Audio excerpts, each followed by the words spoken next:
Frank from thelittleredlight.com, and today I'm going to be talking about 1176 styled compressors. The first time that I saw one, I really didn't understand the way it worked. It was something that I saw online forums raving about all the time. You know, we're talking about a quote unquote classic piece of equipment that's been used on everything, and it seems like all of the plug-in manufacturers have their own little version of it. In addition to that, you have companies like Warm Audio that have put out more affordable, ranged versions of this, and they all sound great.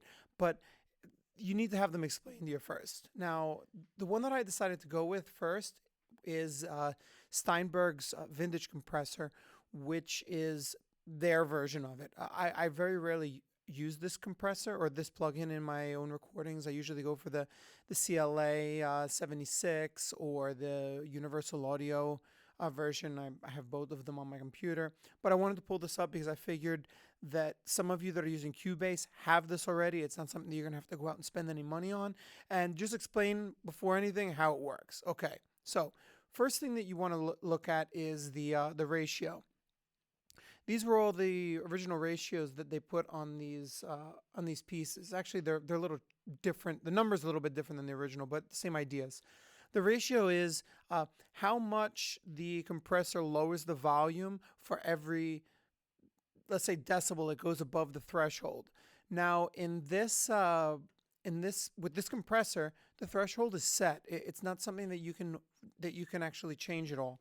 What you can change, however, is the effect of the volume going into it. So pretty much, if you're really just starting off here, this is what I'm going to tell you.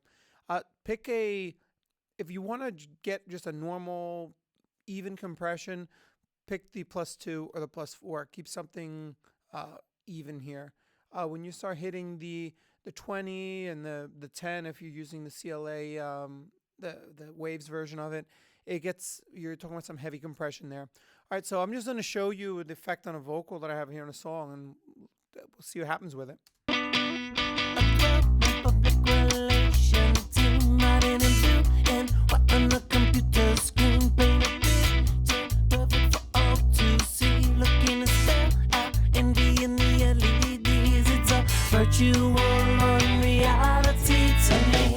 All right, so that is a super heavy compression that I'm putting on it. So pretty much, as you can see, the idea is, all right, pick the ratio. If you want to go for a lighter compression, go for the 2 or the 4. If you're looking for something that's heavier, you go slam it with the 20, or you can just leave it at the 2 and the 4 and just push up the input. The idea is that when you change this knob, it starts compressing a little bit more. You watch your gain reduction right there. And then as it's compressing, you make up for the gain by raising the output. Pretty simple. The attack and release are exactly what they sound like. Whether it's a faster release or a slower release, it depends on what plugin you're actually using. You play around with those to see if you want to add in punch. Sometimes this one in particular comes with an auto release function, whatever you want to use. So I'm going to have a couple other videos showcasing this same clip, but only showing the UAD and the Waves versions of the same plugins.